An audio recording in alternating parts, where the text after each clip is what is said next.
सप्तम कक्षा के प्यारे बच्चों, आज हम लोग 11 पाठ पढ़ेंगे।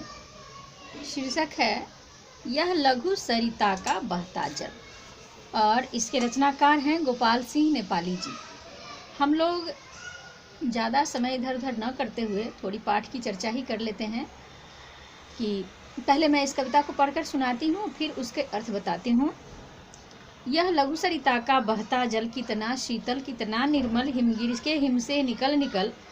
यह निर्मल दूध सा हिम का जल कर कर निनाद कल कल छल छल। बहता आता नीचे पल पल तन का चंचल मन का बिहवल। यह लघु सरिता का बहता जल ऊंचे शिखरों से उतर उतर गिर गिर हिरके चट्टानों पर। कंकर कंकर पैदल चलकर दिन भर रजनी भर जीवन भर। धोता वसुधा का अंतस्थल, यह लघु सरिता का बहता जल। और अगला अंतरा है हिम के पत्थर वो पिघल पिघल बन गए धरा का वारी विमल। सुख पाता जिनसे पथिक विकल पी पी कर अंजलि भर मृत्यु जल। नित जल कर भी कितना शीतल, यह लघु सरिता का बहता जल कितना कोमल कितना शीतल। रे जननी का वह अंतस्थल, जिसका यह शीतल करुणा जल बहता रहता युग युग अविरल। गंगा यमुना सरयू निर्मल, यह लघु सरिता का बहता जल। ये पूरी कविता है, गोपाल सिंह नेपाली जी ने इनको लिखा है। तो सबसे पहले हम शीर्षक जानते हैं कि सरिता मतलब होता है नदी, लघु मतलब छोटा। नदी बहती है और हमें क्या सीख देती है, कवि गोपाल सिंह नेपाली ने इस कविता के माध्यम से हमें यही सिखाया है। और लाल अक्षर में बच्चों जो शब्द हैं उनके शब्दार्थ तो दे दिए गए हैं, फिर भी थोड़ी चर्चा पाठ के दरमियान ही मैं कर दे रही हूँ कि यह कितना शीतल अर्थात ठंडा है और कितना निर्मल अर्थात पवित्र स्वच्छ है। हिम गिर के हिम से निकल निकल, हिम मतलब होता है बर्फ। बर्फ पहाड़ों पर अधिक हुआ करती है, आपको पता है, और वो जगह ठंडे हुआ करते हैं, तो वहाँ से यह पिघल कर निकल के आती है नदियाँ। नदियाँ जो हैं वो पहाड़ों से निकल कर आ रही हैं और इतना पवित्र स्वच्छ जल है कि वह दूध जैसा दिखाई दे रहा है। जब वह झाग बनाता है अपना बहने के क्रम में, तो वह दूध जैसा दिखाई दे रहा है।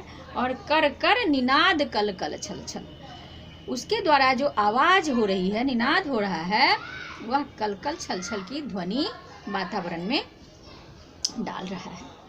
नीचे वह छन छन पल पल बहकर आता है। और यह जो है तन का यानी शरीर का तो ये चंचल है, लेकिन मन का यह बिह्वल है। और यह लघु सरिता का जल निरंतर प्रवाहित हो रहा है, बह रहा है। यह ऊंचे शिखरों से उतर उतर कर आ रहा है और गिर की चट्टानों पर। और जब वह गिरता है तो चट्टान, पहाड़ के जो बड़े बड़े पत्थर के टुकड़े हैं, उस पर वह गिर रहा है। और यह धीमे धीमे नहीं प्रवाहित हो रहा है, तेजी में, क्योंकि ऊंचाई से जब कोई चीज़ नीचे आएगा तो वह तेजी में ही बहेगा। और दिन भर रजनी भर जीवन भर, यह दिन भर चलता रहता है, यह रात भर, रजनी मतलब रात भर चलता रहता है और जीवन भर चलता रहता है, यानी इसकी गति कभी रुकती नहीं। और वसुधा मतलब धरती, यह धरती के अंतस्थल को, धरती के आंतरिक भाग को यह क्या करता है, धोता रहता है, स्वच्छ करता रहता है।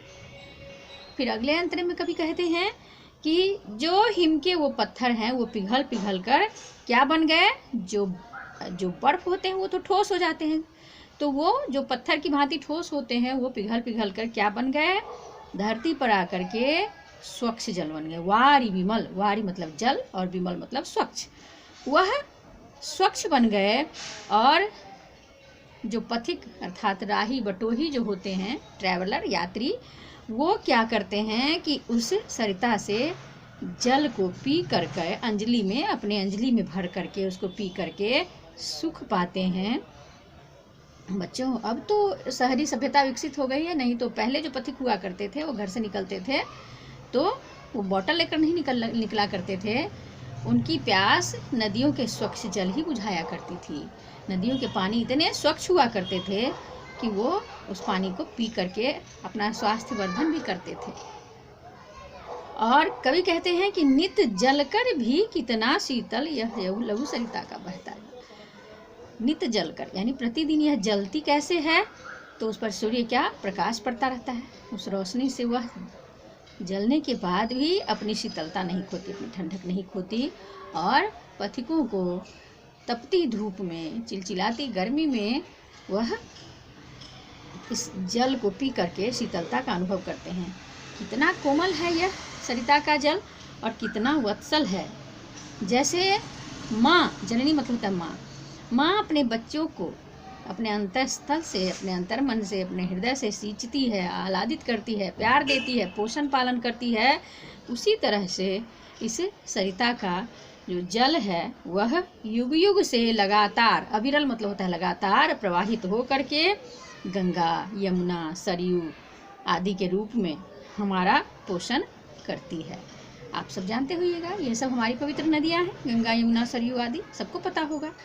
तो बच्चों, इस कविता के माध्यम से कवि ने वेगवती नदी, जो बहने वाली नदी है, वह निरंतर कैसे प्रवाहित होती है उसकी कथा कही है।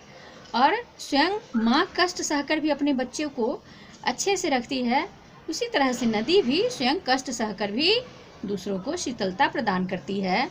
युग युग से ये नदियाँ प्रवाहित है और धरती को सींचती भी हैं, धरती के जीवों की प्यास भी बुझाती हैं, उनका भरण पोषण भी करती हैं, क्योंकि सिंचाई अच्छे से होती है तो अन्न उपजता है और अन्न से ही हमारा भरण पोषण होता है। तो यह निरंतर बहती जा रही है। बच्चों, प्रश्न आएंगे कुछ पाठ में, उसको देखिएगा और इस वीडियो से भी आपके प्रश्नों के समाधान होंगे कि कैसे माँ अपने बच्चों का पोषण करती है और नदी भी कैसे। तो आपको इस वीडियो को सुनने से पता चल जाएगा, है ना। तो ध्यानपूर्वक इसको देखिएगा, सुनिएगा। बहुत लंबा इसको नहीं बना रही हूँ ताकि फिर हम अगले वीडियो के माध्यम से मिल सकें, उबाऊ न हो, और जो आपकी कठिनाइयाँ होंगी आप मेरे निजी नंबर पर अपने कठिनाइयों का समाधान कर सकते हैं। फिर अगली कक्षा में अगले वीडियो के माध्यम से मिलते हैं। धन्यवाद।